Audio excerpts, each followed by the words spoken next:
मैं हूँ शिवांगी चौहान, आपकी बायोलॉजी मेंटोर। इतना तो अब आप जान ही गए होंगे क्योंकि हम पहुंच गए अपने लास्ट चैप्टर के MIP सीरीज में, यानी हम आ गए एक ब्यूटीफुल सा जो आपके लिए स्टार्ट किया गया है। क्या स्टार्ट किया गया है? MIP, that is most important question for 10th class. और आज आ गए हैं हम जिस चैप्टर की आप बहुत टाइम से डिमांड कर रहे हैं, यानी हम आ गए हैं हेरिडिटी एंड इवोल्यूशन के चैप्टर क्वेश्चंस में। आज हम कवर करने वाले हैं कुछ ऐसे कंसेप्ट बेस्ड क्वेश्चंस जिससे कि मोस्ट ऑफ द क्वेश्चंस आपके फॉर्म होते हैं, यानी काफी इंपॉर्टेंट होने वाला है आज का सेशन। तो देर किस बात की है, चलिए स्टार्ट करते हैं आज का MIP सीरीज। चलिए, let's start with a very interesting question. The question says, what is speciation? List any 2 factors that could lead to speciation. I am sorry कि इसमें आंसर पहले से ही फ्लैश हो गया है, शायद मैम एनिमेशन ऐड करना भूल गई हैं। कोई बात नहीं, तो चलो कोई बात नहीं, जल्दी से देख लेते हैं। क्वेश्चन पूछ रहा है आपका कि भैया ये स्पेशिएशन क्या होता है, क्या है इस टर्म का मतलब, और साथ ही साथ अगर मतलब पता है ना तो जल्दी से 2 फैक्टर भी बता दो जिसकी वजह से ये वाला process that is called speciation होता है। तो बच्चों इसके नाम से ही देखिए क्या लिखा है, स्पेशिएशन, यानी इसमें आ रहा है स्पीसीज वर्ड, यानी क्या हुआ है यहाँ पे, कुछ नई स्पीसीज फॉर्म हुई है। किससे?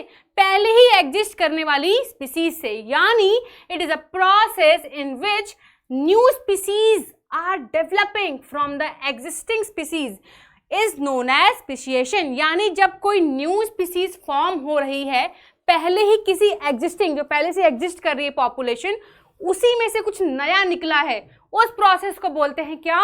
स्पीसिएशन। ठीक है, अब ये होता क्यों है, यानी क्या ऐसी जरूरत पड़ रही है कि स्पेशिएशन हो रहा है। एक अच्छी खासी स्पीशीज, एक पॉपुलेशन एक एरिया में रह रही है, सरवाइव कर रही है, तो क्या ऐसा हुआ उनके साथ जिसकी वजह से उनकी रहने वाली पॉपुलेशन उनसे धीरे धीरे अलग दिखने लग गई, और दिखते दिखते इतनी अलग हो गई कि एक नई स्पीशीज ही बना ली, है ना। तो यानी कुछ फैक्टर्स रिस्पॉन्सिबल होंगे। सो लेट्स इमेजिन, कहीं ऐसा तो नहीं हो रहा कि सपोज कोई एक जगह है, कोई एक एरिया है जहां पे एक प्रॉपर एक अच्छी सी पॉपुलेशन रहती है, ठीक है, वो पॉपुलेशन वहां सरवाइव कर रही है, लेकिन किसी जियोग्राफिकल बैरियर की वजह से, यानी कोई एक ऐसा बैरियर आ गया है उनके बीच जिसकी वजह से उनके कुछ लोग आपस में बिछड़ गए हैं, शायद रिवर के चक्कर में, शायद पहाड़ के चक्कर में, है ना। कुछ ऐसा हुआ है उनकी पॉपुलेशन के बीच में, कुछ ऐसी रुकावट आई है कि उसके कुछ मेंबर्स आपस में अलग हो गए हैं। अब क्योंकि वो अलग हो गए हैं तो इसकी वजह से उनके बीच में आ जाएगी एक और बैरियर जिसका नाम है रिप्रोडक्टिव बैरियर, यानी अब वो जो अलग अलग मेंबर्स हो गए हैं वो आपस में रिप्रोड्यूस नहीं कर सकते, आपस में रिप्रोड्यूस नहीं कर सकते।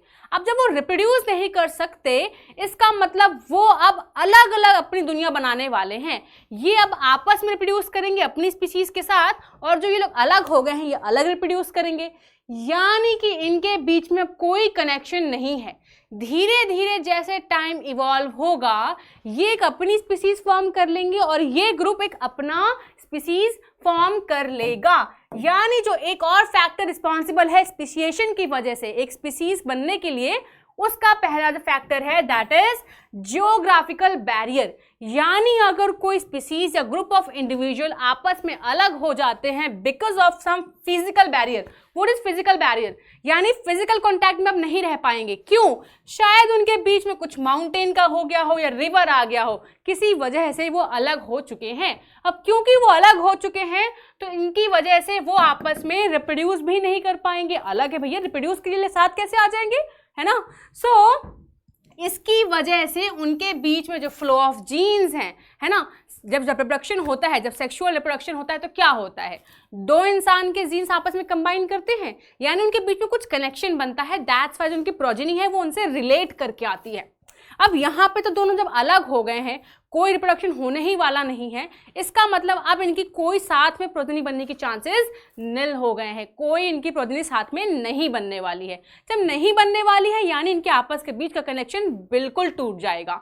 दैट्स वाई हो सकता है कि आगे टाइम में जाके इसकी वजह से एक नई स्पीसीज फॉर्म हो जाए। ठीक है बच्चा, चलो ये हो गया हमारा पहला factor for speciation. Second factor is called genetic drift. क्या है? Genetic drift. यानी जेनेटिक का मतलब क्या हुआ? जीन्स, यानी फ्लो ऑफ जीन्स अलग अलग। ड्रिफ्ट का मतलब क्या होता है? अलग जाना, है ना। तो फ्लो ऑफ जीन्स अलग गया है। कैसे? देखो, it is defined as sudden change in the frequency of alleles of a gene in a given population। यानी आप जानते हैं कि एक पॉपुलेशन में एक जो ग्रुप ऑफ इंडिविजुअल है उसमें एक सर्टेन सेट ऑफ जीन्स होते हैं, उनकी एलेलीज होती हैं, लेकिन ड्यू टू सडन सम कुछ म्यूटेशन या सडन सम चेंजेस क्या होता है कि जो उनकी नंबर ऑफ जीन्स होती है, जो फ्रीक्वेंसी होती है जीन्स की और उसकी एलेलीज की, वो डिफर कर जाती है। अब जब वो डिफर कर जाएगी यानी ऐसा हो गया है, ये अपनी अलग पॉपुलेशन बनाएंगे जिनके अंदर ये वाला फ्लो ऑफ जीन्स चल रहा है, और जिनके अंदर ये फ्लो ऑफ जीन्स चल रहा है वो अपनी अलग पॉपुलेशन बनाएंगे। यानी यहाँ पे भी एक डाइवर्जन आ गया है पॉपुलेशन के ही बीच में। यानी थे सब लोग एक ही पॉपुलेशन का पार्ट, लेकिन because of this factor some sudden mutation या some sudden change in the frequency of genes and their alleles, इसकी वजह से क्या हुआ? उनके बीच में एक डाइवर्जन आ गया और उन्होंने अपनी अलग अलग एक स्पीसीज फॉर्म कर ली। तो उसकी वजह से क्या हुआ? स्पीशिएशन हो गया। So these are two factors. और भी फैक्टर्स होते हैं जैसे कि नेचुरल सिलेक्शन हो गया, है ना। तो और भी फैक्टर्स होते हैं जिसकी वजह से अल्टीमेटली क्या हो जाता है? स्पीशिएशन हो जाता है। तो आई होप कि आई एम क्लियर। और आप इसका एक पैटर्न देख लो कैसे लिखा है। जैसे जैसे पूछते हैं आप लोग कोशिश किया करें कि उसको पॉइंट्स में रिफर किया करें, ठीक है।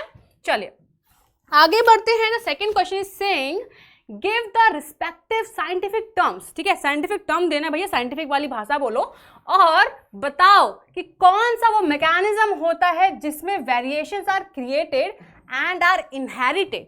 यानी ऐसे एक प्रोसेस का नाम बताओ जिसमें वेरिएशन आता है। वेरिएशन आता तो है लेकिन उस प्रोसेस में इनहेरिटेड भी होता है, यानी कुछ चीज इनहेरिट हो रही है। इनहेरिट कहाँ होती है? पेरेंट्स से बच्चे में आ रही है।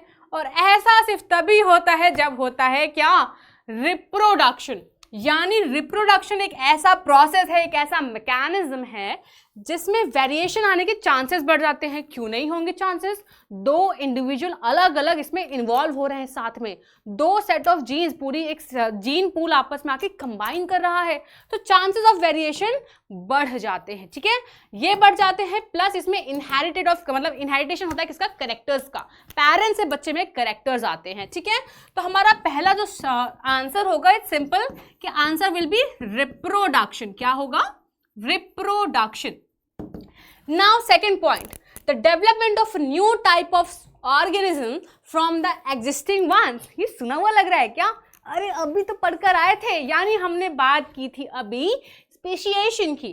तो यहाँ पे जो सेकंड हमारा आंसर आएगा that will be what? That will be speciation.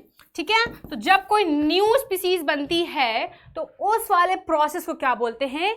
Speciation. ठीक है, यह आंसर बहुत ही क्लियर था, इसमें आपको आराम से मिल जाएंगे कितना? 2 नंबर, है ना, 2 मार्क्स मिल जाएंगे। चले थर्ड क्वेश्चन पढ़ते हैं। Third question is saying the sex of the children is determined by what?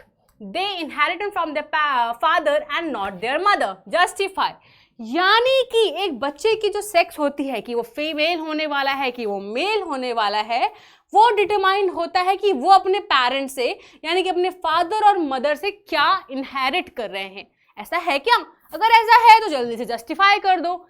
यानी बच्चा लोग देखिए, आपको शायद पता होगा, आपने पढ़ा होगा कि होता क्या है कि अगर कोई बच्चा एक्स क्रोमोसोम अगर उसको उसकी मम्मा से, अगर उसके पापा से उसको एक्स मिल रहा है, सुनिए ध्यान से, अगर फादर से एक्स क्रोमोसोम आ रहा है तो गर्ल होगी। आई थिंक पहले मैं इसको आपको बना के दिखाती हूँ, फिर लिखा हुआ तो पढ़ लेंगे। ठीक है, देखिए व्हाट हैपेंस इज, सपोज ये फादर जी हैं एंड दिस इज मदर। ठीक है, फादर एंड मदर।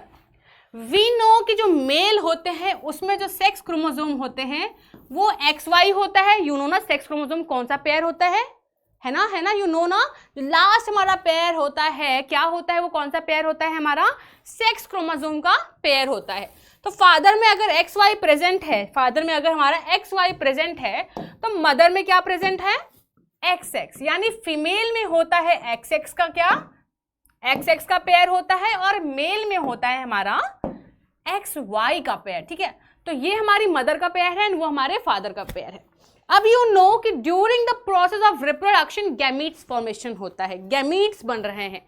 अब गैमीट्स का बनना क्या होता है कि जब सेट ऑफ क्रोमोसोम्स हैं वो हाफ हो जाते हैं। आपको पता है ना गैमीट फॉर्मेशन में क्या होता है, गैमीट फॉर्मेशन में जो हमारे सेल होते हैं उनके क्रोमोसोम्स हाफ हो जाते हैं, यानी ये सेक्स क्रोमोसोम भी हाफ होंगे। गैमीट में आने के लिए इनका सिर्फ आधा ही नंबर आएगा, या तो एक्स आएगा या वाई आएगा, राइट। इसी तरह मदर के केस में भी गैमीट में या तो एक्स आएगा या एक्स ही आएगा, क्योंकि उनके पास ऑप्शन ही 2x के हैं, ठीक है। ये हमारे बन गए व्हाट, ये हमारे बन गए गैमीट्स। अगर ये हमारे गैमीट्स बन चुके हैं सो अब सपोज कि अब होने वाला है हमारा अल्टीमेट क्या, रिप्रोडक्शन, है ना। मतलब अब वो हो रहा है फ्यूजन वाला काम। अब जब फ्यूजन वाला प्रोसेस चलेगा बच्चा लोग, तो क्या होगा, या तो फादर का एक्स वाला गैमीट मदर के एक्स वाले गैमीट से कंबाइन करेगा। अगर ऐसा होने वाला है तो क्या हो जाएगी, गर्ल, क्योंकि अल्टीमेटली हम पहुंच गए फीमेल वाले किस पे, केस पे, कि अगर एक्स एक्स बन रहा है तो गर्ल बनेगी, ठीक है। नाउ अब इसका अगर उल्टा हुआ तो, इसका उल्टा हुआ तो यानी फादर से वाई गैमीट आया है, वाई वाला हमारा क्रोमोसोम आया है, ठीक है। गैमीट नहीं, वो गैमीट आया है जिसमें वाई क्रोमोसोम है। अब फादर से अगर वाई आ रहा है और मदर से तो एक्स ही आएगा, नो मतलब कोई, जो हमारे पास ऑप्शन ही नहीं है मदर के पास, तो ठीक है। तो अगर मदर से एक्स आ रहा है और फादर से वाई आ रहा है बच्चा लोग, तो what will happen, what will happen, ये देखिए वाई और एक्स कंबाइन करने वाले हैं तो यहाँ पे हो जाएगा एक्स और हो जाएगा वाई। तो आप देख सकते हैं कि हम पहुंच गए हैं इस वाले पैटर्न में, यानी यहाँ बनने वाला है क्या, लड़का, बॉय बनने वाला है। तो अब इसको आप पूरा हो ध्यान से देखिए, फादर से एक्स वाई आता है, मतलब उनके पास सिर्फ एक्स वाई होता है सेट ऑफ क्रोमोसोम, ठीक है, और मदर में होता है एक्स और एक्स, ठीक है, क्लियर है। अब गैमीट फॉर्मेशन के टाइम पे क्रोमोसोम का नंबर आधा होता है, इतना आपको पता होगा। अब जब क्रोमोसोम्स का नंबर आधा हो रहा है, इसका मतलब इन दोनों पेयर में से एक ही आएगा गैमीट में, या तो एक्स आएगा या तो वाई आएगा। मदर के केस में एक्स ही आता है बिकॉज दोनों ही एक्स है। अब जब फ्यूजन होगा फाइनली, जब हमारा वो प्रोसेस होता है स्पर्म और ओवा का मीट वाला जब मिलते हैं, फ्यूजन होता है, फर्टिलाइजेशन होता है, तो उस टाइम पे या तो एक्स और एक्स कंबाइन करेंगे या एक्स और वाई और एक्स कंबाइन करेंगे। तो हमको पता है जब एक्स और एक्स कंबाइन करते हैं तो गर्ल बनती है, और एक्स और एक्स कंबाइन करता, सॉरी एक्स और वाई कंबाइन करता है तो हमारा बॉय बनता है। यानी यू कैन सी हेयर कि यहाँ पे जो ultimately sex of the child decide कर रहे हैं वो होते हैं फादर, क्योंकि उनके पास है ऑप्शन, या तो एक्स भेजेंगे या तो वाई भेजेंगे। वाई भेजा तो लड़का हो जाएगा, एक्स भेजा तो लड़की हो जाएगी, क्योंकि मदर से तो अल्टीमेटली एक्स ही आने वाला है। सो दैट्स वाई जो सेक्स डिटरमाइन करते हैं वो होते हैं फादर, ठीक है। सो यहाँ से एक दूसरा आंसर भी निकल के आता है जो 1 मार्क्स में पूछ सकते हैं कि who decides the sex of the baby, you will write father is deciding it, ठीक है।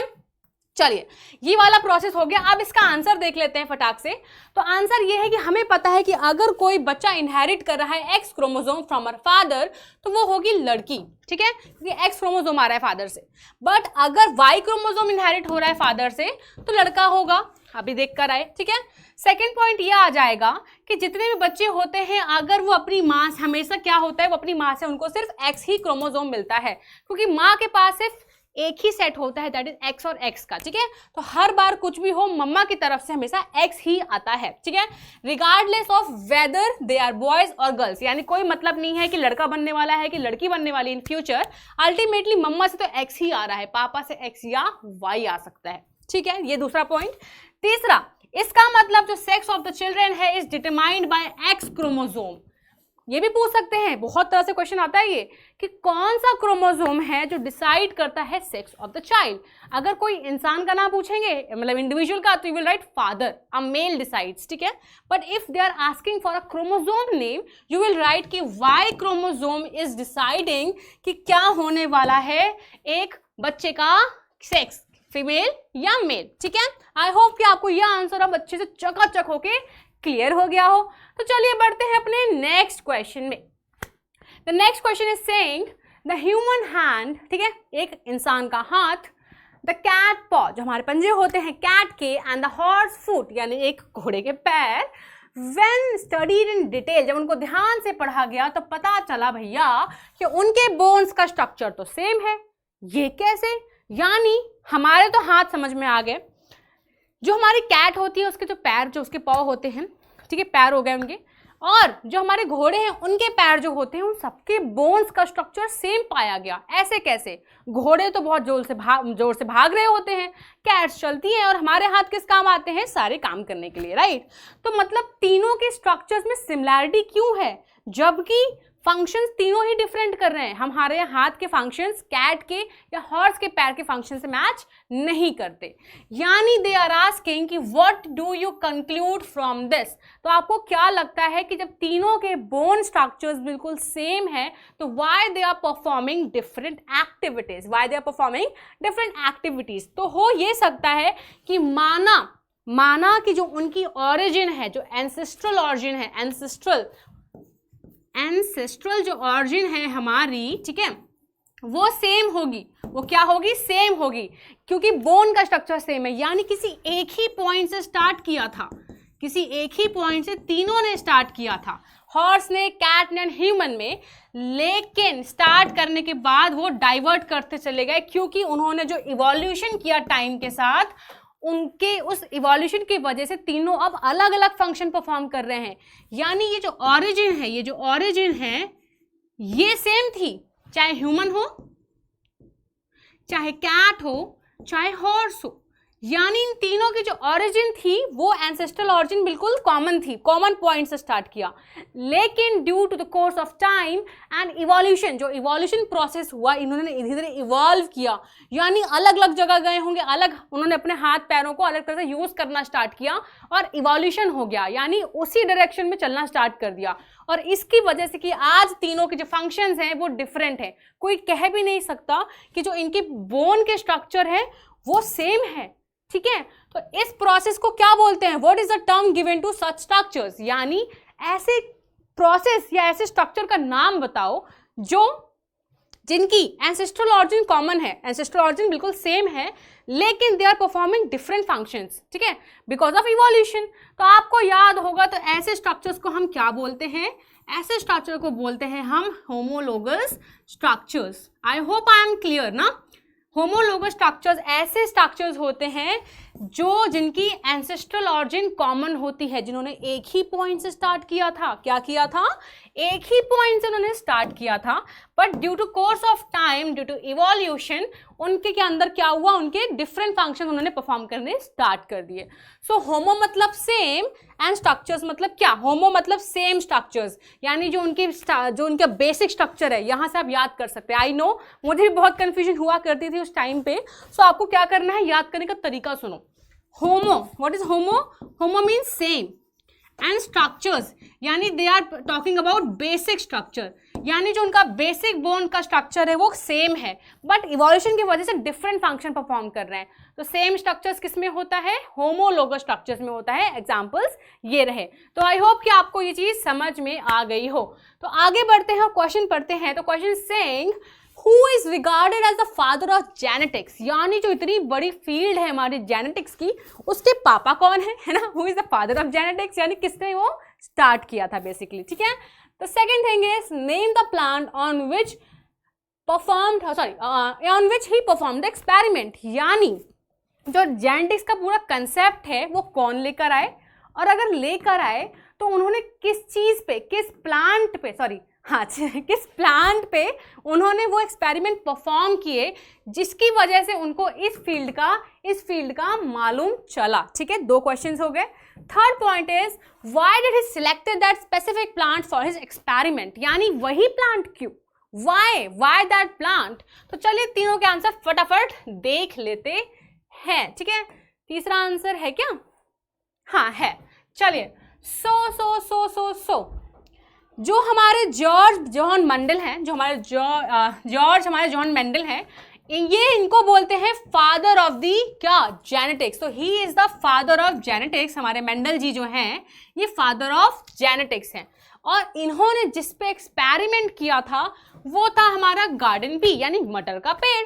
अब मटर के पेड़ नहीं, सॉरी, मटर का प्लांट, ठीक है। अब मटर के प्लांट पे जब उन्होंने एक्सपेरिमेंट किया तब इनको समझ में आया कि भैया एक कुछ कंसेप्ट होता है जीन का, और फिर उसके बारे में पूरी स्टडी हुई और फाइनली जेनेटिक्स का पूरा कंसेप्ट आया, स्टडी ऑफ जीन्स, राइट। अब क्योंकि इन्होंने ये चीज स्टार्ट करी थी तो he is known as the father of genetics, ठीक है।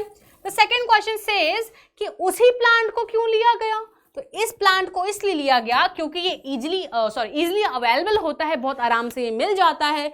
इसकी जो लाइफ स्पैन होती है बहुत छोटी होती है। इससे फायदा ये होता है कि उस प्लांट पे जितने भी आप एक्सपेरिमेंट कर लो उसके रिजल्ट आपको जल्दी मिल जाएंगे, क्योंकि छोटी सी लाइफ साइकिल है, जल्दी रिप्रोड्यूस करेगा, जल्दी ग्रो करेगा, जल्दी बड़ा होगा, है ना। तो आप जितने भी एक्सपेरिमेंट करना चाहते हो उस प्लांट्स के साथ वो आप जल्दी जल्दी करके उसका रिजल्ट भी देख सकते हैं इन शॉर्टर पीरियड ऑफ टाइम, है ना। सो उसका छोटा सा लाइफ स्पैन होता है, प्लस उसमें फर्टिलाइजेशन करना बहुत इजी होता है, फर्टिलाइजेशन प्रोसेस बहुत इजी होता है। तो आप ये सारे पॉइंट्स लिखेंगे तो आपको प्रॉपर नंबर मिल जाएंगे 3 हिसाब के, अगर 3 मार्क्स के हिसाब से क्वेश्चन आता है तो। अगर ज्यादा मार्क्स का आता है तो यहाँ पे आप 7 कैरेक्टरिस्टिक्स मेंशन कर देंगे पी प्लांट के, ठीक है। चलिए आगे बढ़ते हैं। तो question is saying why do mice whose tail were surgically removed just after birth for generations continue to produce mice with tails। यानी हिंदी में ये क्वेश्चन ये कह रहा है कि सपोज एक चूहा है, अब चूहे का हम क्या कर रहे हैं कि उसकी पूंछ ना हर बार काट देते हैं। जितनी बार एक चूहे का बच्चा आता है हर बार उसकी पूंछ काट दी जाती है, और ऐसा करने के बाद भी मतलब ऐसा जनरेशन टू जनरेशन चला है, यानी पीढ़ी दर पीढ़ी तक उन्होंने पूंछ काटी है चूहे की। उसके बावजूद जितने भी चूहे फ्यूचर में आए हैं उस जनरेशन में वो सारे टेल्स के साथ ही आए हैं। तो ऐसा क्यों है कि जो माइस है वो बार बार टेल जो है बार बार पूंछ के साथ ही पैदा हो रहा है। हम इतनी बार काट चुके हैं, इतनी बार जनरेशन उसको हमने कट ऑफ किया है, तो ऐसा क्यों नहीं हो रहा कि अगला माइस बिना टेल के आए। तो ये क्वेश्चन पूछ रहा है। तो भैया इनको बता दो कि आप क्या कर रहे हो, आप कर रहे हो गलती। गलती क्यों कर रहे हो? क्योंकि बच्चों हमें पता होना चाहिए कि जो टेल है वो एक इनहेरिटेड कैरेक्टर है। वो क्या है? एक इनहेरिटेड कैरेक्टर है। और जो आप उसको काट दे रहे हो वो एक एक्वायर्ड कैरेक्टर है। यानी पूंछ को जो काटना है ना वो उसके लाइफ का एक एक्सपीरियंस है, वो एक्वायर्ड कैरेक्टर है, ठीक है, उसके साथ पैदा नहीं हुआ था। तो cutting of tail is an acquired trait, not heritable. यानी ये जो ट्रेट है वो एक्वायर्ड है और ये इनहेरिट नहीं हो सकता। यानी अगर आपने पापा की पूंछ काटी है तो इसका मतलब ये नहीं है जो उसका बच्चा आएगा वो बिना पूंछ के आएगा, क्योंकि पूंछ काटना is a acquired character, not a inherited character, है ना। So this is the main answer. इतना लिखते ही आपकी मैम खुश हो जाएंगी और आपको नंबर दे देंगी, ठीक है। तो चलो क्वेश्चन नंबर 7 पढ़ते हैं। क्वेश्चन नंबर 7 कह रहा है name the place where human species have genetic roots. इस क्वेश्चन से आप क्या समझते हैं? कहीं ऐसा ना हो ऐसा कुछ क्वेश्चन आपके एग्जाम में आए और आपका सिर घूमने लगे कि अरे जेनेटिक की रूट्स होती हैं, हमने तो प्लांट्स की रूट्स सुनी थी, जेनेटिक की रूट्स कहाँ से आ गई? ऐसा कुछ नहीं। देखो इस क्वेश्चन का मतलब ये है कि जो हमारी ह्यूमन स्पीसीज है, ठीक है, हम जो है, ठीक है, हम जो होमो सैपियंस हैं, हम जो ह्यूमंस हैं, हमारी जो ह्यूमन स्पीसीज है होमो सैपियंस उसको बोलते हैं, उसकी ओरिजिन कहाँ से हुई है? जेनेटिक रूट्स का मतलब है हमारी जो होमो सैपियंस, यू नो ना हमारी स्पीसीज का नाम, या पहली बार सुन लिया? Homo sapiens is a human species, right. अब अगर हम होमो सैपियंस हैं तो जो हमारी जेनेटिक ओरिजिन है वो किस जगह से हुई, किस जगह से हुई? तो आपको पता है क्या? मतलब मैं तो बता ही रही हूँ, आपको पता है क्या? So let me tell you the answer. So जो हमारी जेनेटिक रूट्स हैं वो हुई है किस जगह से? अफ्रीका से। कहाँ से? अफ्रीका से हुई है। चलिए याद रखिएगा, काफी इंपॉर्टेंट है ये। चलिए now the question is asking distinguish between acquired and inherited traits by giving one example of each. Why are traits acquired during a lifetime of an individual not inherited? और ऐसा क्यों होता है कि जो ट्रेट्स एक्वायर्ड हैं during the life time of an individual वो inherited नहीं हो सकते, वो सिर्फ उसी लाइफ के दौरान ही क्यों रहते हैं? मरने के बाद क्यों वो मरने के बाद या कब कोई नया जन्म होता है तो वो कैरेक्टर साथ में क्यों नहीं आ पाता, नई जनरेशन में क्यों ट्रांसफर नहीं हो पाता, ठीक है। तो क्वेश्चन तो काफी लॉजिकल है, चलिए इनको आंसर भी लॉजिकल दे देते हैं।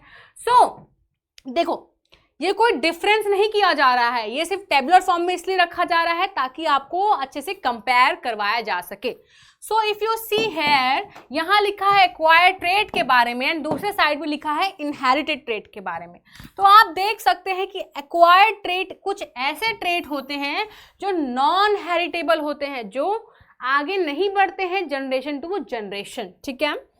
Also they are developed during the life time of an individual, यानी अगर आप डांस करना सीख रहे हैं, ठीक है, आप सिंगिंग सीख रहे हैं, आप ड्राइंग सीख रहे हैं, पढ़ना लिखना सीख रहे हैं, तो उसका मतलब ये नहीं है कि जो आपका बच्चा होगा जब वो पैदा होगा तो सभी इसी कैरेक्टर्स के साथ पैदा होगा, उसको डांस भी आता, उसको सिंगिंग भी आता, पढ़ने में सब कुछ वही आता जो आप पढ़ रहे हो अभी आज, है ना। तो ऐसा तो नहीं होने वाला है, यानी कोई चीज़ आपने अपने लाइफ टाइम में सीखी है, आपने सीखी है, आपके अंदर नहीं था वो, ठीक है। तो अगर आपने कोई चीज़ एक्वायर करी है, ली है और सीखी है लाइफ टाइम के टाइम पे, उसको बोलते हैं एक्वायर्ड ट्रेट, ठीक है, एक्वायर्ड ट्रेट। वहीं जो हमारा इनहेरिटेड ट्रेट होता है, इसके नाम में ही आंसर है, ये इनहेरिट हुआ है, यानी आपको पेरेंट्स से मिला है, पेरेंट्स को उनके पेरेंट्स से मिला है, यानी जनरेशन टू जनरेशन कैरी हो रहा है, ठीक है। तो inherit traits are controlled by genes, ठीक है, यहां से आंसर मिल जाएगा हमारे सेकेंड पार्ट का। यानी जो हमारे इनहेरिटेड ट्रेट्स होते हैं, यानी कि हमारे आंख का कलर, हमारे बालों का कलर, है ना, बालों का कलर हो गया, हमारे स्किन का कलर हो गया हमारे, ठीक है। तो जो हमारे कैरेक्टर्स हमको पेरेंट्स से मिले हैं या पेरेंट्स के पेरेंट्स से आए हैं, सो वो जनरेशन टू जनरेशन पुरखों की निशानी है वो, ठीक है, पुरखों की निशानी है वो। सो वो इनहेरिट हुई है और उसको जीन्स कंट्रोल कर रहे हैं, बिकॉज अल्टीमेटली वी नो, आपको पता है ना कि जो जीन होता है वो क्या बोलते हैं उसको, it's a unit of inheritance, यानी पेरेंट्स से कुछ करेक्टर हम तक आया है तो वो जीन्स के थ्रू आया है, यानी ये करेक्टर्स जो है, ये इनहेरिटेड जो ट्रेट है, हमारी आई कलर, हमारे बालों का कलर, स्किन का कलर, ये सारे जीन्स कंट्रोल करते हैं। कौन कंट्रोल करते हैं? जीन्स। तभी ये जीन्स ट्रांसफर हो पाते हैं, क्योंकि हमको पता है अल्टीमेटली कि गैमीट्स बनते हैं, गैमीट्स में क्रोमोसोम्स आते हैं, क्रोमोसोम्स में जीन्स होते हैं, है ना। तो यानी ट्रांसफर हुआ है पेरेंट्स से हम तक, ठीक है। इसीलिए ऐसे जो ट्रेट्स हैं वो एक दूसरे को हमसे अलग बनाते हैं, यानी मैं आप लोगों से अलग दिखती हूँ, राइट, क्योंकि मेरे जीन्स अलग हैं, आपके जीन्स अलग हैं, क्योंकि हमारे अंदर के जीन्स अलग हैं तो हमारे अंदर के इनहेरिटेड ट्रेट अलग हैं, यानी क्योंकि ये जीन्स कंट्रोल कर रहे हैं तो इसकी वजह से ही जो अलग अलग इंडिविजुअल हैं वो आपस में डिस्टिंग्विश किए जा सकते हैं, ठीक है।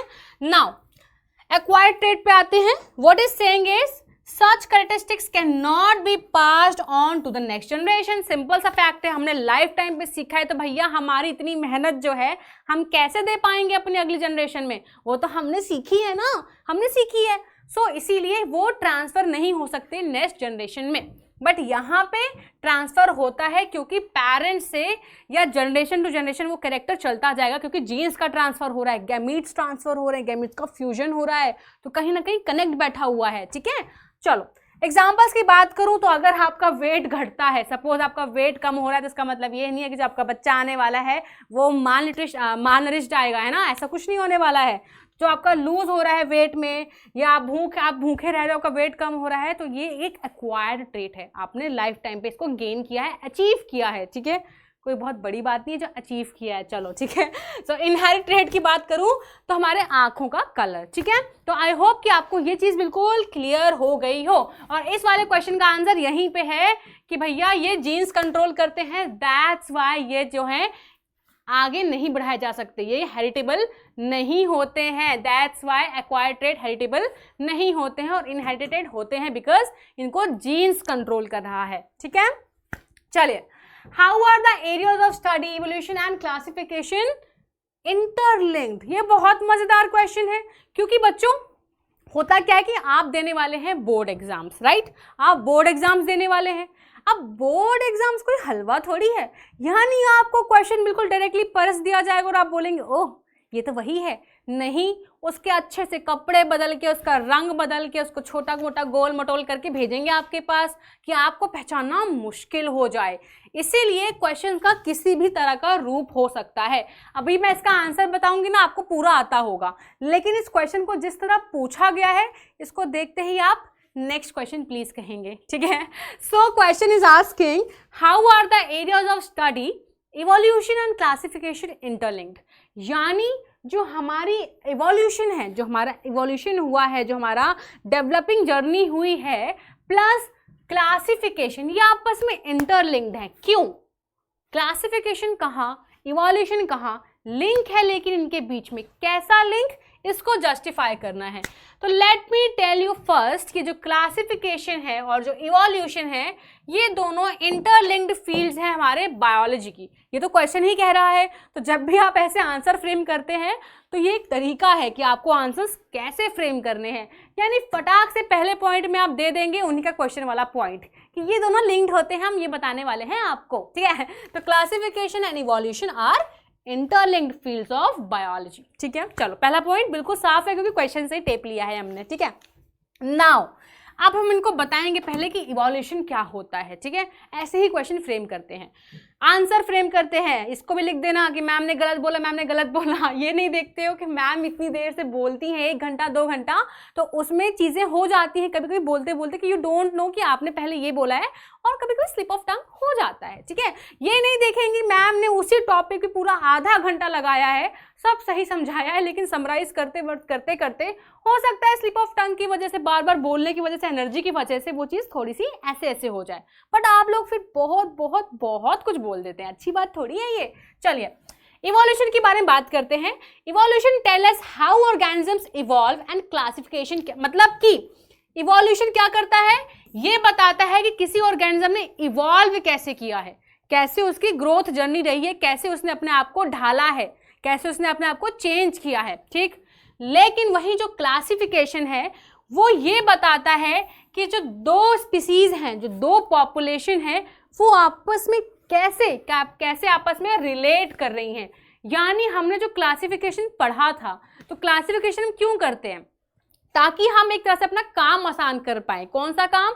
अगर हमें किसी 2 स्पीसीज के बीच में कोई लिंक ढूंढना है या उनको आपस में रिलेट करना हो, तो हम क्या करेंगे, हमें बेसिकली उन दोनों स्पीसीज के बारे में पता होना चाहिए, तभी तो उनके बीच का रिलेशन डिफाइन कर पाएंगे। सो इवोल्यूशन का मतलब होता है वो वाली स्टडी जिसमें हम ये पढ़ रहे हैं कि कोई ऑर्गेनिज्म कैसे इवॉल्व किया है, कैसे उसने ग्रेजुअली अपने आप को चेंज किया है। लेकिन क्लासिफिकेशन का मतलब होता है जब हम 2 स्पीसीज के बारे में क्या करते हैं, उनको आपस में रिलेट करने की कोशिश करते हैं कि आपस में कैसे सेम है वो। अब यहाँ पे हमने दोनों को एक तरह से बता दिया कि दोनों का मतलब क्या होता है।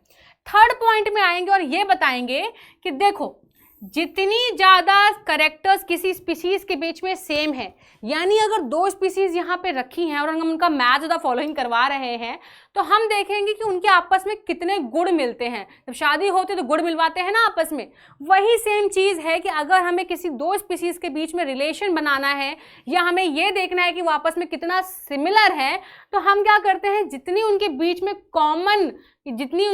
कॉमन कैरेक्टर्स होंगे, उससे क्या होगा, ये मालूम चलेगा कि वो आपस में उतने ही रिलेटेड है। सीधी सी बात है, जब हम क्लासिफिकेशन करते हैं, हमारा जो प्लांट किंगडम है, जो हमारा एनिमल किंगडम है, फंगाई किंगडम है, उनको अलग अलग किंगडम्स में क्यों रखा गया है? प्लांट्स सारे जितने भी तरह के होते हैं उनको प्लांट्स में रखा गया है क्योंकि उनके आपस में कैरेक्टर सारे सेम हैं।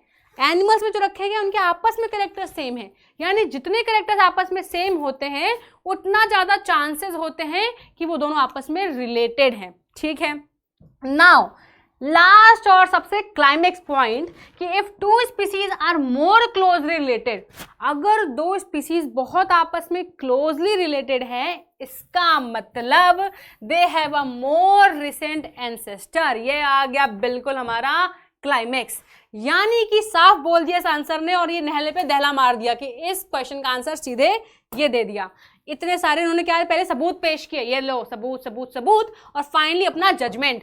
यानी कि सीधी सी बात, हमने लाइन बाय लाइन चले और लास्ट में बोल दिया गया कि भैया अगर 2 स्पीसीज आपस में रिलेट कर रही हैं, इसका मतलब कि उनका जो एंसेस्टर है वो कॉमन है। आपस में अगर रिलेट कर रही है, जितना ज़्यादा रिलेट कर रही है, इसका मतलब they have a more recent ancestor, यानी बहुत ही रिसेंट एंसेस्टर रहा है उनका, बहुत ही नंबर ऑफ जनरेशन कम रही है जहाँ पे उनकी कॉमन एंसेस्टर हुई है। यानी सिर्फ 2-3 जनरेशन मान लो या कुछ 6-7 जनरेशन पहले का कॉमन एंसेस्टर रहा है और वहाँ से इनमें कॉमन आई हुई है और फिर उन्होंने डाइवर्स कर लिया है, ठीक है। सो वापस समराइज करते हैं, कंफ्यूज मत हो। देखो इन्होंने पूछा कि क्लासिफिकेशन और इवोल्यूशन आपस में लिंक्ड कैसे हैं, कैसे आपस में लिंक्ड हैं।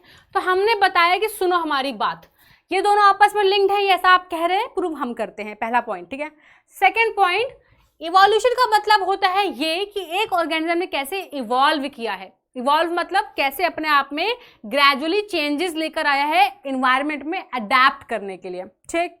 नाउ क्लासिफिकेशन क्या होता है, जब हम क्लासिफाई करते हैं सेट ऑफ ऑर्गेनिजम्स को या स्पीसीज को आपस में, ये देखकर कि उनके बीच में कितने कैरेक्टर्स कॉमन है या डिफरेंट हैं, तो इसके बेसिस पे हम क्या करते हैं, स्पीसीज को आपस में रिलेट करने की कोशिश करते हैं।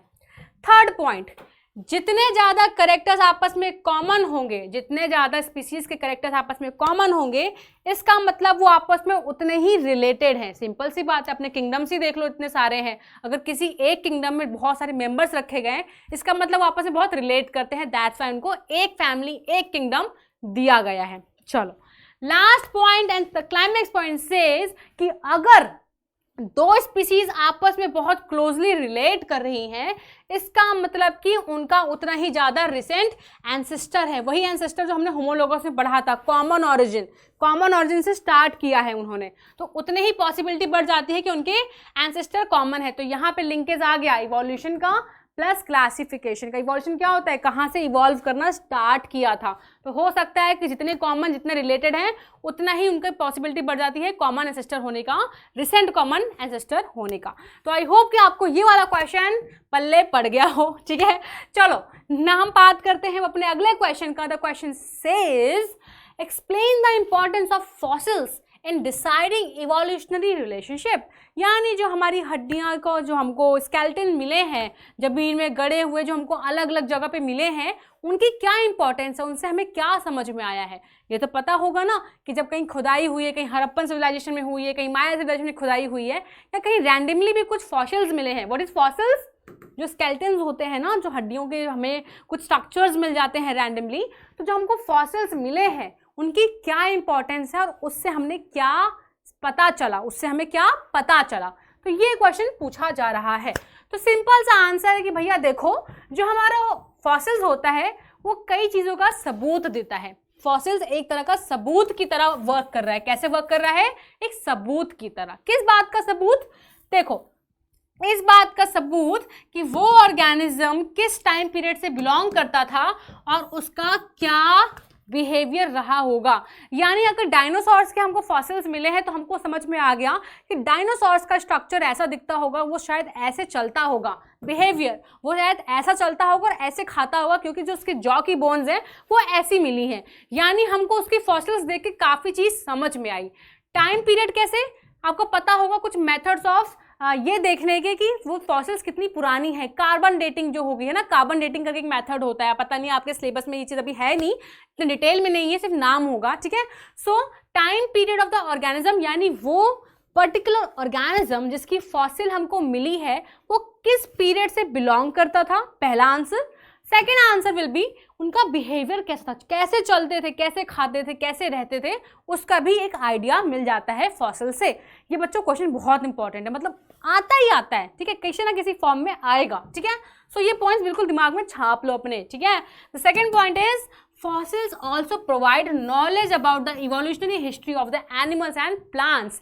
यानी वही पिछले वाले आंसर का लिंक आ गया यहाँ पे कि जो हमारे फॉसिल्स हैं उनसे हमको ये भी पता चलेगा इवोल्यूशनरी हिस्ट्री के बारे में। यानी कि अगर हमको डिफरेंट एरा में डिफरेंट फॉसिल्स मिले हैं तो we can connect them together कि पहले ऐसा था अब ऐसा है। यानी हमें कैसे पता कि जो हमारी होमो सैपियंस है वो अफ्रीका से ओरिजिनेट कर रही है ना, तो हमने काफ़ी सारे फॉसिल्स जो अलग अलग टाइम पीरियड में मिले होंगे उनको आपस में कंपेयर करके उनकी इवोल्यूशनरी हिस्ट्री निकाली होगी कि पहले ऐसा अब ऐसा ऐसा ऐसा ऐसा, यानी ऐसे चेंज आया है इस ऑर्गेनिज्म में। यानी हमने उसकी पूरी हिस्ट्री निकाल ली। कौन सी history? Evolutionary history, murder crime वाली हिस्ट्री नहीं, ठीक है। चलो थर्ड क्या बोल रहा है, development of complex body design from simple body design. यानी सेम यही वाला पॉइंट कोई बोल रहा है कि हमको ये मालूम चला है कि फाइनली जो हमारी बॉडी का डिजाइन है वो कैसे इवॉल्व हुआ है, सिंपल से कैसे कॉम्प्लेक्स हुआ है, कॉम्प्लेक्स से कैसे सिंपल हुआ है, depending upon organism to organism, यानी कि हमको ये भी समझ में आ जाएगा कि एक सर्टेन पीरियड ऑफ टाइम में, एक सर्टेन पीरियड ऑफ जो पूरा एरा निकला है उसमें किस हिसाब से बॉडी की डिज़ाइन चेंज हुई है, कॉम्प्लेक्स टू सिंपल हुई है। यानी हमको पहले की जो हमें मिली थी फॉसिल्स उससे समझ में आया था कि पहले टेल हुआ करती थी, अब टेल नहीं है, पूंछ नहीं है हमारी, वो वेस्टिजियल ऑर्गन बन गई है, हमें ज़रूरत नहीं थी तो चली गई है, यानी कॉम्प्लेक्स से सिंपल हो गया है। तो इसी तरह कुछ ऐसी हमें चीज़ें मालूम चली हैं by observing fossils of different era और डिफरेंट पीरियड ऑफ टाइम। ठीक है, now the fourth point, connecting links between two groups. वही वाला पॉइंट कि अगर हमें फॉसिल्स मिलेंगे तो हम उनको आपस में कंपेयर कर सकते हैं। हमने डायनासोर्स नहीं देखे हैं बट स्टिल वी नो कि डायनासोर्स इस तरह के थे, ऐसे ऐसे थे, ये खाते थे, ऐसे अलग अलग दिखते थे, यानी हमने उनको आपस में कंपेयर करवाया है, उनकी फॉसिल्स के बीच में एक लिंक ढूंढा है। सो connecting link between the two groups is also very important function, जो हमको किससे समझ में आया है, फॉसिल्स को स्टडी करने से समझ में आया है। ठीक है, सो आई होप कि आपको ये क्वेश्चन क्लियर हुआ हो। नाउ मूविंग फॉरवर्ड, और क्वेश्चन बोल रहा है what evidence do we have for the origin of life from inanimate matter? क्या होता है inanimate matter? मैं अगर बोलूं कि ये आपको पता है, बस यहाँ पे इसका नाम कुछ फैंटेसाइज कर दिया गया है। So what is inanimate matter? क्या होता है इनएनिमेट मैटर? प्लीज आपका इसका आंसर मेंशन कर देना, पर चलो मैं ही बता देती हूँ। इनऑर्गेनिक, ठीक है। तो भैया किसी ने ये थ्योरी दी थी कि हमारे जो जितने भी हम जो है, हमारी जो ओरिजिन है वो बेसिकली इनऑर्गेनिक मैटर से हुई है। इनऑर्गेनिक मैटर्स लाइक कैसे, अमीनो एसिड्स हो गए, हमारे जो प्रोटीन्स बनते हैं ना, तो जो हमारे इनऑर्गेनिक जो मिनरल सब्सटेंसेस हैं उनसे हमारी ओरिजिन हुई है, ऐसी एक थ्योरी आई थी। तो कौन सा एविडेंस है जो ये बताता है कि जो ओरिजिन ऑफ लाइफ है वो इन-एनिमेट मैटर यानी कि इनऑर्गेनिक मैटर से हुई है? तो let me tell you the whole answer कि सबसे पहली बात कि जो एविडेंस है on the origin of life from inanimate matter यानी कि inorganic matter was provided by, सबसे पहले ये एक मार्क्स पे भी एक अलग क्वेश्चन बन के आ सकता है, किसने ये थ्योरी दी थी? स्टैनली एल मिलर ने एंड हैरोल्ड सी ने, यानी कि हमारे किसने दी थी? मिलर ने दी थी और हैरोल्ड सी ने दी थी। ठीक है, चलो ये हमारे हो गए साइंटिस्ट जी के नाम जिन्होंने थ्योरी क्या करी थी, दी थी। नाउ जो इन्होंने एक्सपेरिमेंट परफॉर्म किया था आपस में मिलके, जो एक्सपेरिमेंट इन्होंने परफॉर्म किया था उसको बोला गया था उरेज एंड मिलर्स एक्सपेरिमेंट। क्या? उरे एंड मिलर एक्सपेरिमेंट। तो इनका ये एक्सपेरिमेंट का नाम भी दे दिया गया है, प्लस ये 1953 में किया गया था, ये डेट भी दे दी है। तो ये भी एक अलग तरह से क्वेश्चन फॉर्म होके आ सकता है। ठीक है, तो क्या नाम था एक्सपेरिमेंट का? उरे एंड मिलर एक्सपेरिमेंट, जो कि परफॉर्म किया गया था 1953 में। किसने किया था? हमारे स्टैनली एल मिलर ने एंड हैरोल्ड सी ने। ठीक है, चलिए the next point says they created. अब इन्होंने किया क्या था एक्सपेरिमेंट में, क्या ऐसा किया था जिससे इनको ये समझ में आया कि origin of life inorganic matter से होती है? तो भैया इन्होंने ये किया कि इनको पता था जो हमारी प्रिमिटिव अर्थ थी, यानी जो पहले की कंडीशंस थी हमारे अर्थ पे, वो वाली उन्होंने कंडीशंस आर्टिफिशियली क्रिएट करी एक फ्लास्क के अंदर। यानी हमारे जो पहले का एटमॉस्फेयर था वो रिड्यूसिंग एटमॉस्फेयर था, जहाँ पे हमारी जो एटमॉस्फेयर था वहाँ पे ऐसी कुछ गैसेस प्रेजेंट थी like ammonia, hydrogen and other gases, जो उस टाइम पे पहली वाली अर्थ जो थी, जब कभी डायनासोर ये सब, मतलब जब लाइफ की ऑरिजिन हुई होगी उस टाइम पे जैसी कंडीशंस एग्जिस्ट करती होंगी हमारी प्रिमिटिव अर्थ में, वो सारी कंडीशंस एक फ्लास्क के अंदर क्रिएट की गई। ठीक है, चलिए ये किया गया। और उसके बाद क्या किया गया, क्योंकि उस टाइम पे जो टेम्परेचर था वो रिड्यूसिंग टेम्परेचर था, यानी कि टेम्परेचर बहुत हाई रहा करता था, अराउंड 100 डिग्री सेल्सियस। इतना टेम्परेचर हमारे अर्थ में पहले रहा करता था जब कोई लाइफ एग्जिस्ट नहीं करती थी।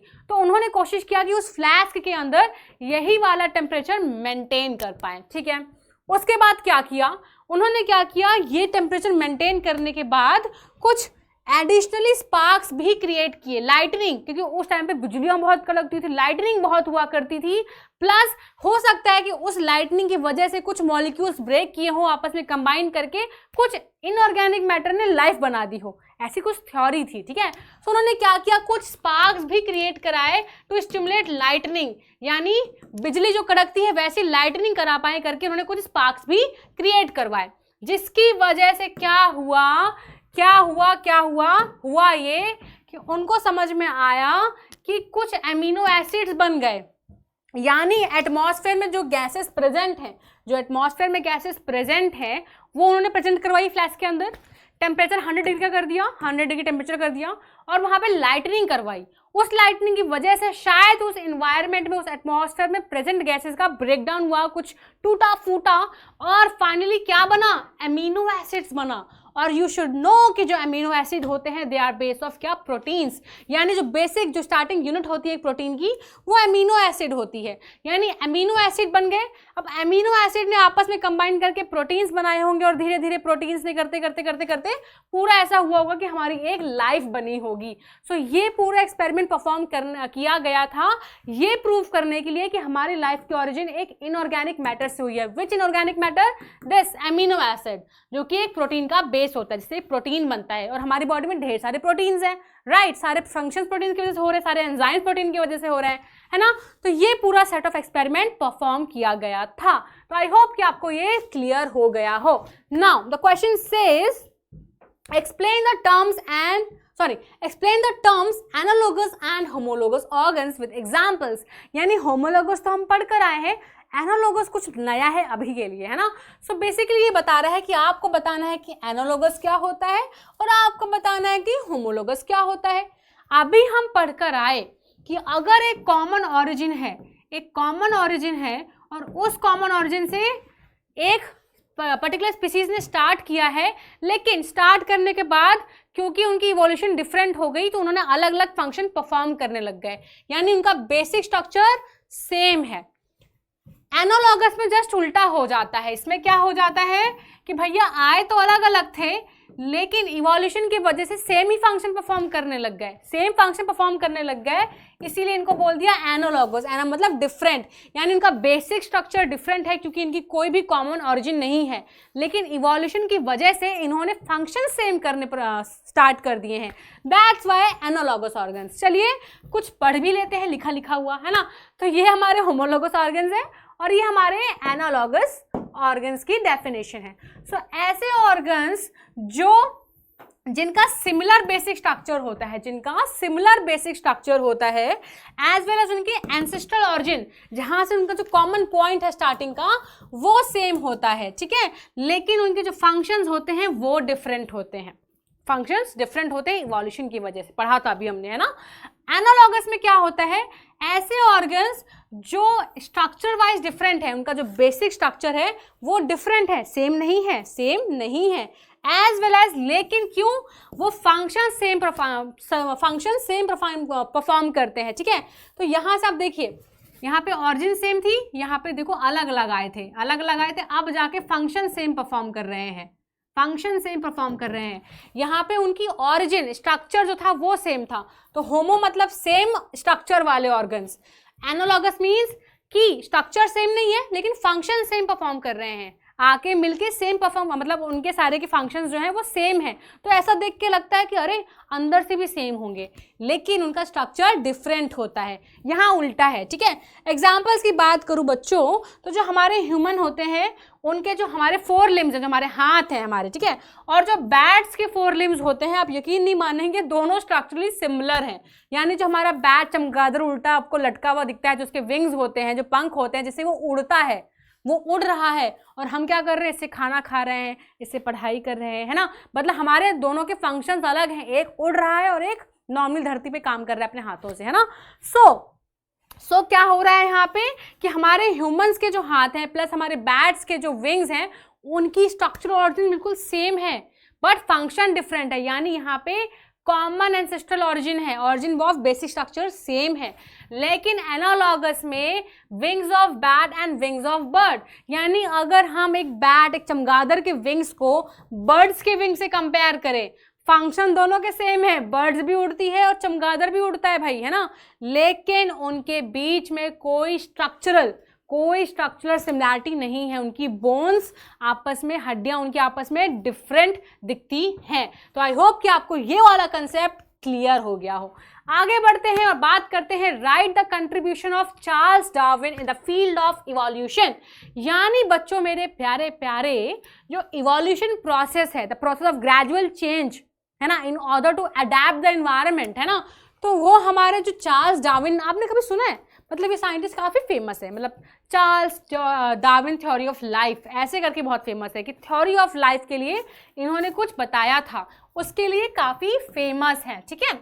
अब पूछ रहे हैं कि बताइए कि चार्ल्स डार्विन का इवोल्यूशन के फील्ड में क्या योगदान था। तो चलिए इनको बता देते हैं।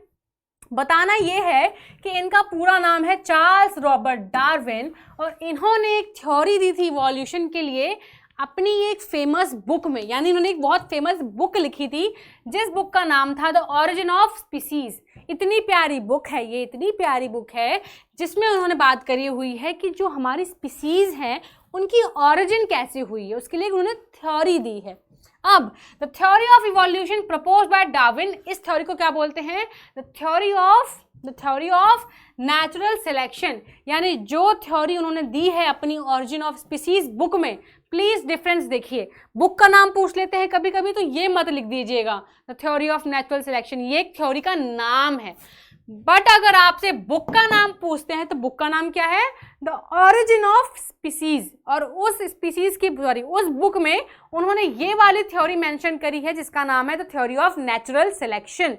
यानी उन्होंने ये बताया हुआ है कि वही ऑर्गेनिज्म बेस्ट अडेप्ट कर सकता है एक एनवायरनमेंट में जो क्या कर रहा है, अपने प्रोजेनी, जो अपनी बेटर प्रोजेनी लीव कर रहा है अपने एनवायरनमेंट में। यानी this theory suggest that the best adapted organism are selected by nature to pass on their characteristics to the next generation.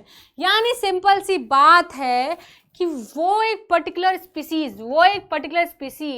ज़्यादा अच्छे तरीके से एक एनवायरनमेंट में अडेप्ट कर सकती है, सर्वाइव कर सकती है, जिसको नेचर ने सिलेक्ट किया है। नेचुरल सिलेक्शन यानी नेचर ने सिलेक्ट किया है, और अगर उसको नेचर ने सिलेक्ट किया है तो वो क्या करेगी, क्योंकि वो अडेप्ट कर चुकी है तो अपनी प्रोजेनी, अपने ऑफस्प्रिंग अपने एनवायरनमेंट में, अपने नेक्स्ट जनरेशन को ज़्यादा लीव करेगी एनवायरनमेंट में। समझे मतलब, यानी the best adapted organism, adapt का मतलब जिसने बहुत ही प्रॉपर तरीके से अपने मतलब एनवायरनमेंट में अडेप्ट कर लिया है, वहां सर्वाइव कर लिया है जैसे भी कंडीशंस हो। यानी देखो छोटा सा एग्जांपल दूंगी, एक बैक्टीरिया का पूरा ग्रुप है, अब हमें पता है कि बैक्टीरिया को एक पर्टिकुलर टेम्परेचर सपोज चाहिए, हमको बैक्टीरिया को चाहिए 80 डिग्री का, ठीक है, 80 डिग्री में सर्वाइव कर सकते हैं, लेकिन उस जगह का टेम्परेचर कर दिया गया है कितना, 180, कितना 180 कर दिया गया है।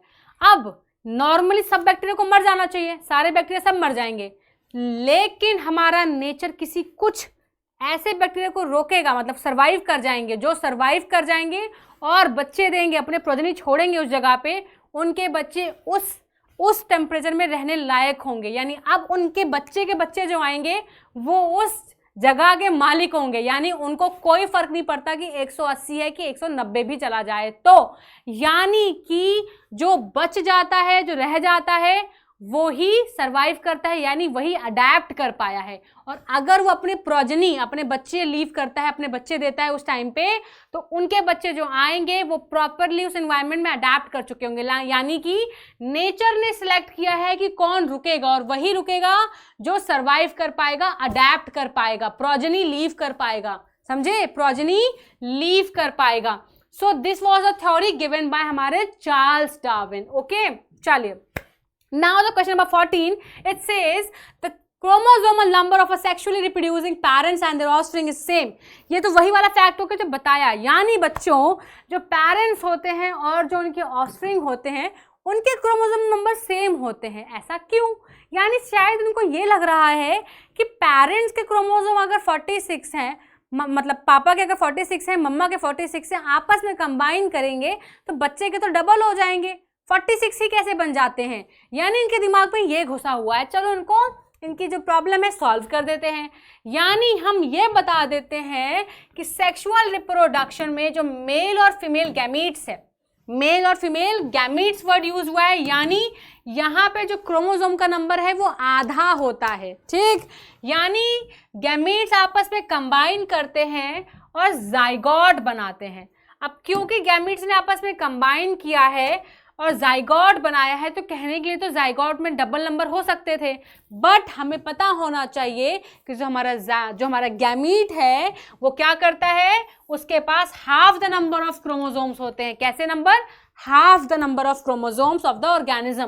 तो आधे आधे आपस में कंबाइन करते हैं तो पूरा नंबर रिस्टोर कर लेते हैं, यानी n plus n equal to 2n, यानी 23 क्रोमोसोम्स आए हैं फादर से, मदर से आए हैं 23, मिल के बन जाते हैं 46, जो कि किसमें हो गए, जाइगोट में। यानी जाइगोट में जो नंबर है वो 46 है, जो कि एक नॉर्मल ह्यूमन में होता है। यानी पेरेंट में, चाहे पापा हो चाहे मम्मी हो, उनके नॉर्मली बॉडी में 46 क्रोमोसोम ही होते हैं, लेकिन फर्टिलाइजेशन के टाइम पे वो अपनी बॉडी से गैमीट सेल को भेजते हैं, जिस गैमीट में सिर्फ आधे क्रोमोसोम होते हैं, क्योंकि उनको पता होता है कि आधे यहाँ से भेज रहे हैं, आधे वहाँ से आएंगे, मिलकर पूरा बना देंगे और ये बनेगा हमारा जाइगोट।